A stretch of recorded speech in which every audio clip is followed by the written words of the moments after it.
this is Snaris again, and this is my Ninja Gaiden 4 Master Ninja Difficulty walkthrough with Yakumo. This is Chapter 10, Bounding Spirits. And while it's not the worst chapter in the game, I don't like how this is a chase with a series of gauntlet fights, most of which you can avoid, but there's a couple of them I will get wrapped up in, and there's a boss fight at the very end. What I never liked about this and why I thought it would be intimidating is because as you're going through the chase, you eventually end up fighting Cetus, which is a giant shark that has swallowed Sayori, and we're going to try and free her by beating it. This section here is pretty tough because you're stuck with one of these things early on. And, well, it's not ideal. Look at that. Because he's so tall and lanky and his attacks are so aggressive and they swipe everywhere, it's hard to avoid any of it. Killing some of these enemies early and getting it over and done with and building up an ultimate attack and catching it off guard as soon as you can is the most ideal thing. But some enemies, when they spawn in, for some reason they just block your attack even though they haven't got their guard up. It's the weirdest thing. And those lanky fiends in particular, they just, for some reason, power through all your bloodbind attacks whenever they've already doing their own special moves. It's weird. Very strange. So yeah, like I said, most of this mission is just giant chase. You don't have to fight most enemies. And you'll see me pretty much skip every encounter that I can. And I'll show you how to do it as well. There's going to be about maybe one more essential fight that you have to do.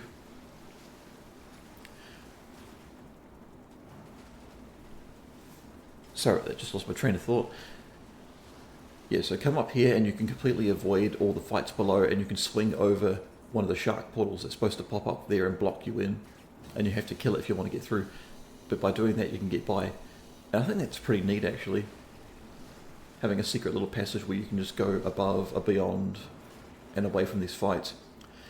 And that section I just passed is really strange because so many of those fish and enemies spawn on those platforms, but it's so awkward to fight on them because you either fall off or they all fall off, and there's shockingly a lot of enemies there, more than you would think. Now I'm going to do my best to run away, but if you ask me, I'd recommend staying and fighting just because it's a good chance to build up some of your karma if you're going for techniques and all that. But yeah, just trying to break down those doors and everything, obstacles being put in your way when you've got demons knocking at your ass, it's just not ideal. So as far as Cetus goes as a boss fight, I actually like him quite a bit. There's a couple of gimmicks he has that I don't approve of, but ultimately this is still one of the better boss fights. I just think this mission is unnecessarily long because of all this shit here. I mean, it's cool going in and out of portals, going to different places, you know, like you're perpetually on a chase, but yeah, okay, move to the right and then immediately hit R1 and just keep spamming it until it crosses over, because the game is stupid on these sections and doesn't allow you to jump over until the very last second. And to think that there are trophies involving trying to get through these sections without getting hit. Don't worry about these lasers here, it's all just for show. They don't hurt you.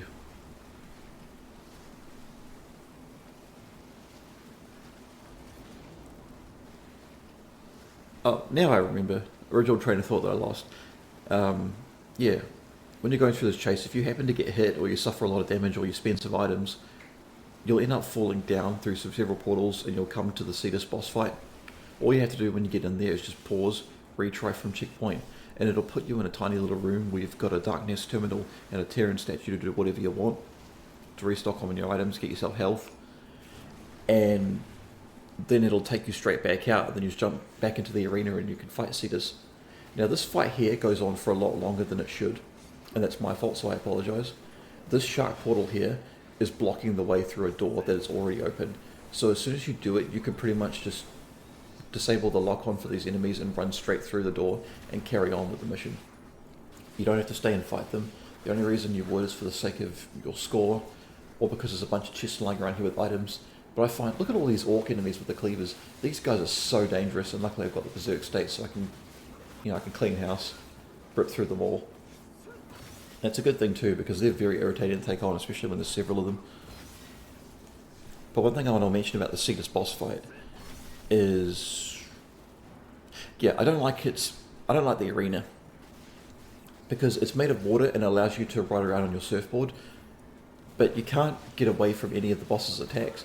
I think it's because Platinum Games also made Bayonetta and they had a similar section in one of their games.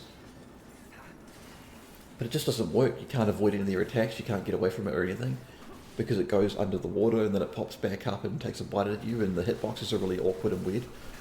But it also spawns the fish enemies, and they're so tiny and so ghost-like that when you see the entire background is just this pulsating nightclub with a water floor, and when the camera's pulled back and Cetus is teleporting in and out with some blue particle effects here and there, sometimes it's tough to see them and you don't realise you're taking damage, or it's hard to get a look at what's attacking you.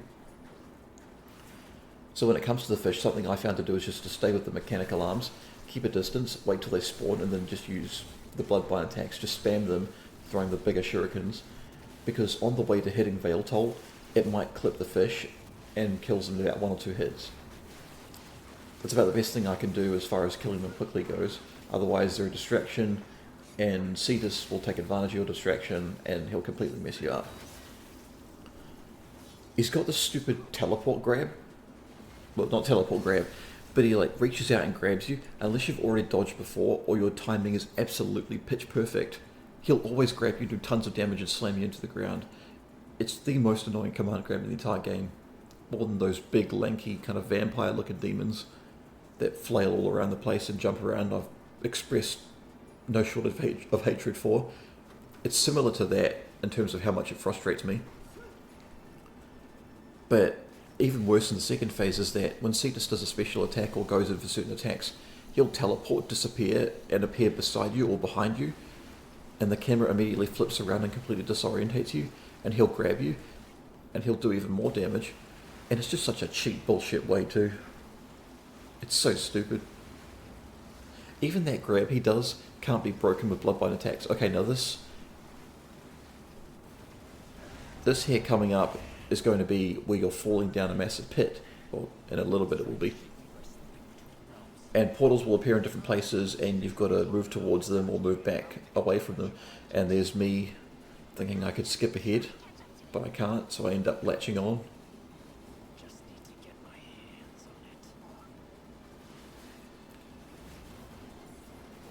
But again, you take damage when you fall supposedly to your death, or when you fall somewhere you're not supposed to be. So retrying from checkpoint, getting your health back, getting your items back is the way to go. Otherwise, Cetus is not that hard of a boss.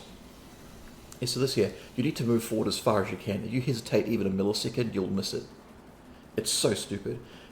And what's even worse is that every time you fall slower. So that you can, like, how can anyone predict that? Move forward, but I made a mistake. Didn't realise it because there's all these flashing fucking lights everywhere. But look, you start off way higher and you move a lot slower, so it's easier to grab them.